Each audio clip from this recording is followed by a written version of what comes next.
Welcome to Hawrelak Park, the center of Edmonton's most profound cultural expressions. This 350-acre multi-use green space located at 9930 Grote Road on the south bank of the North Saskatchewan River is equipped with a man-made lake, open-air theater, walking, riding, and cross-country skiing trails, and picnic sites throughout. The park is easily accessed using the road that surrounds the innermost space of the park, with parking available near all the main amenities. This site sits on the lowest terrace of deposited sediment in the river valley.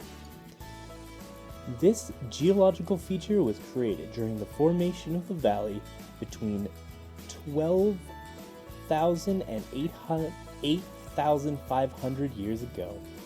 This terracing can be seen throughout the Edmonton River Valley and gives the unique stepped-down form to several of our river valley parks.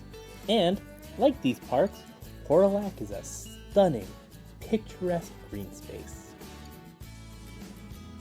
Hawrelak Park has abundant urban wildlife and native plants. Conifers, such as pine, spruce, and larch, create dense, low-growth forests, and deciduous trees, poplar, aspen, birch, create younger, high-canopied tree coverings.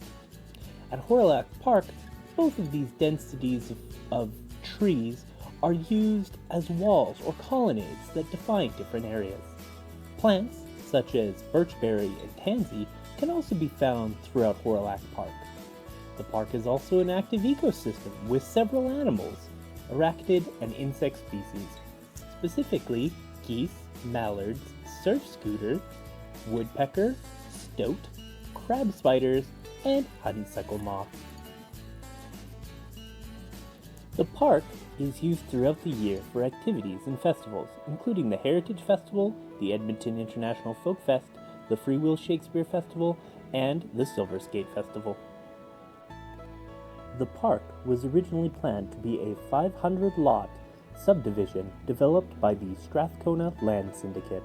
However, having forfeit on their taxes, the syndicate lost the rights to the land in 1922. William Hawrelak, mayor of Edmonton, would propose the park in 1954, and construction would begin in 1959. It then opened in 1967. Originally, the park was named Mayfair Park, but following his death in 1975, the park would be renamed in honor of Hawrelak. The Heritage Theatre was constructed in 1985, and the most recent upgrade to the park was for the 2014 World Triathlon. Unfortunately, the park has begun to fall behind technically and aesthetically. It's mainly due to this park's busy schedule. The upgrades have been difficult. Another challenge to the upgrades is the time frame, which would require up to 2 years of the park being entirely closed for the planned upgrades to be completed. This puts a lot of pressure on festivals to find new locations.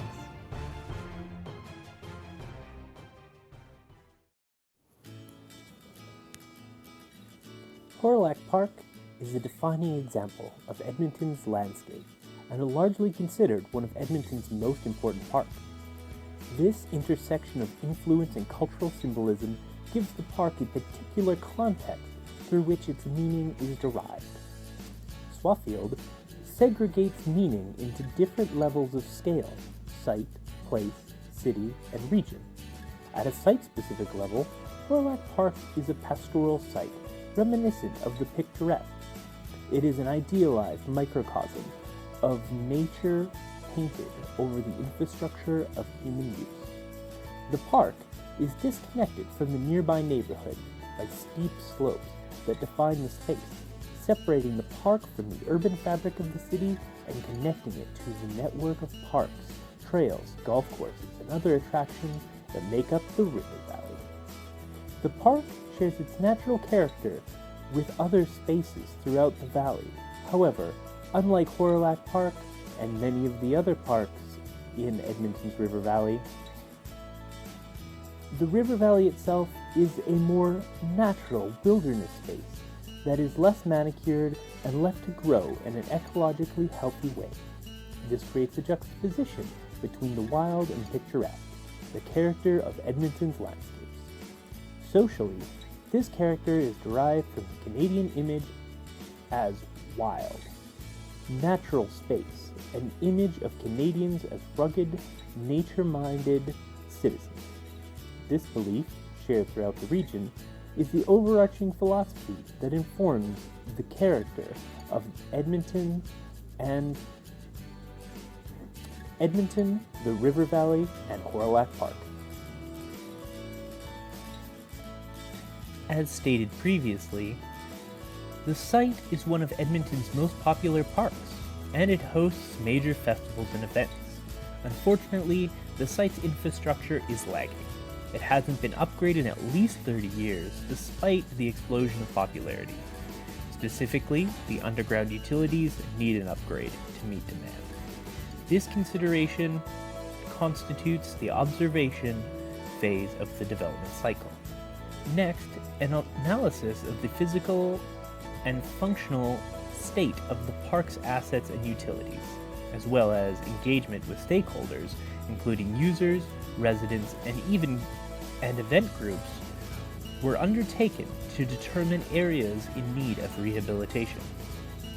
The analysis included a full asset assessment that looked at the usable life of park assets, the needs of the park, and found that several of the assets require repair, replacement, and upgrade.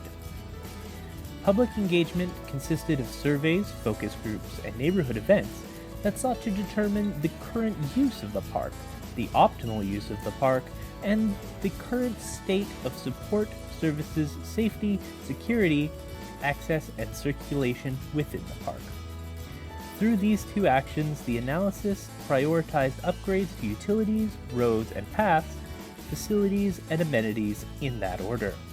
Based on these observations and the analysis, the project began exploring options with a sequence of work and funding to develop a rehabilitation plan. This phase of the process will involve creating costs and timeline estimates, as well as planning and designing the changes in the landscape. This process is currently facing conflict between two alternative project timelines, one in which the park is completely closed for a few years, or the other where the park is partly closed for much longer. Neither alternative is ideal, and with the project set to begin in 2022, this poses a significant threat to the festivals that are held in Hawrelak Park, and would be displaced completely or significantly inhibited by this restoration. The park's current design requires a huge irrigation system for its huge grass fields. That is, according to the engineer Pascal Ledouceur, maybe, intertwined with the park's infrastructure and extended throughout the park. This conflict seems like it may be open to creative solutions, such as replacing these large grass fields with more drought-resistant ground covering, making some of the irrigation obsolete, and allowing the project to focus on upgrading utilities without touching the irrigation network. It will be interesting to see if local designers respond to this conflict and create alternative solutions for the consideration of the city.